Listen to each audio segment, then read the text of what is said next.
Marami ang nagulat sa unang pasabog ng taon, year 2025, nang inamin ni Barbie Fortesa na hiwalay na sila ng kanyang 7 years into relationship na si Jack Roberto. Kaya naman, maraming spekulasyon ang lumalabas. Sino nga ba ang totoong may kasalanan? At sa tagal na rin ng kanilang relasyon, ay naging matatag na ito at bigla-bigla na lamang silang naghiwalay. Ito kaya ay dahil kay Ava Mendez na siyang dahilan kung bakit tuluyan ang hiniwalayan ni Barbie itong si Jack Roberto. Sa interview recently nitong si Ava Mendez ay nagulat ang lahat sa kanyang revelasyon. Siguro ito na ang dahilan kung bakit tuluyan ang hiniwalayan ni Barbie ang kanyang boyfriend na si Jack Roberto. Ating alamin ang buong detalye ng interview.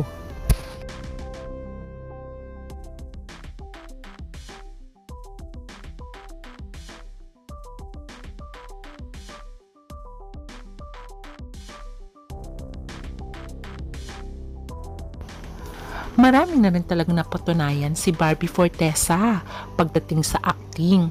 Kaya naman tinawag siyang teleserye princess ng GMA7. Hindi lamang yun, sunod-sunod ang kanyang mga proyekto, endorsements, at pati teleserye at movies. Kaya naman, hindi mo na maitatatwa na isa siyang precious gem ng GMA7. Samantalang si Jack Roberto ay isa ring kapuso aktor. Pero kung iyong titignan ay mas sikat at mas marami proyekto ang kanyang girlfriend na si Barbie Fortesa. Pero okay naman ang kanilang relasyon kahit na alam natin na mas sikat at mas maraming proyekto, itong si Barbie ay wala namang insecurities kay Jack dahil okay naman ang kanilang relasyon at masaya. Kaya marami ang nagulat nang bigla na lang hiwalayan ni Barbie Fortesa itong si Jack Roberto. Maraming nagsasabi baka nga daw ay nade-develop na ang feelings ni Barbie kay David Licauco na kanyang ka-love team dahil nilaunch nga ng GMA ang kanilang love team na tinawag nga ng fans na Barda.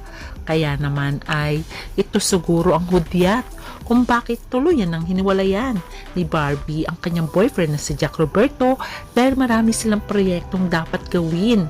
At siguro, ang espekulasyon ng mga fans ay baka pinakausapan ng GMA7 na hiwalayan niya muna ang kanyang boyfriend.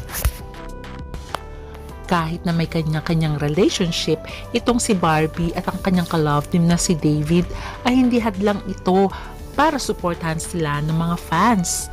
Kahit may kanya-kanya nga silang karelasyon. Until nito lamang taon ay nakipaghiwalay na nga ng tuluyan si Barbie sa kanyang 7 years into relationship na boyfriend na si Jack Roberto. Samantalang si David Licauco ay nauna nang napabalita na hiwalay na sila ng kanyang non-showbiz girlfriend na si Casey Hison. Kaya naman sinasabi ng lahat na hindi kaya dahil may usapan sila ni Barbie Fortesa. Pero inamin naman ni Barbie na walang third party involved sa nangyaring hiwalayan nila. Pero ang suspecha ng lahat siguro sa revelasyon ng Viva Max artist na si Ava Mendez kung saan ay marami siyang inaming tungkol kay Jack Roberto. At dahil nga sa balita tungkol sa kanila ni Jack ay tuluyan na ngang hiniwalayan ni Barbie si Jack Roberto.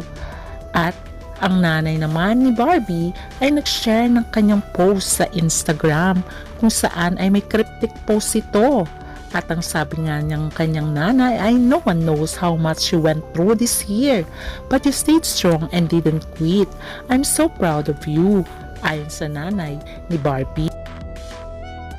Samantalang ang kanyang kapatid ay nag-post din at sinabi niyang she shared a photo of Barbie with the caption, "Gusto ko, happy ka."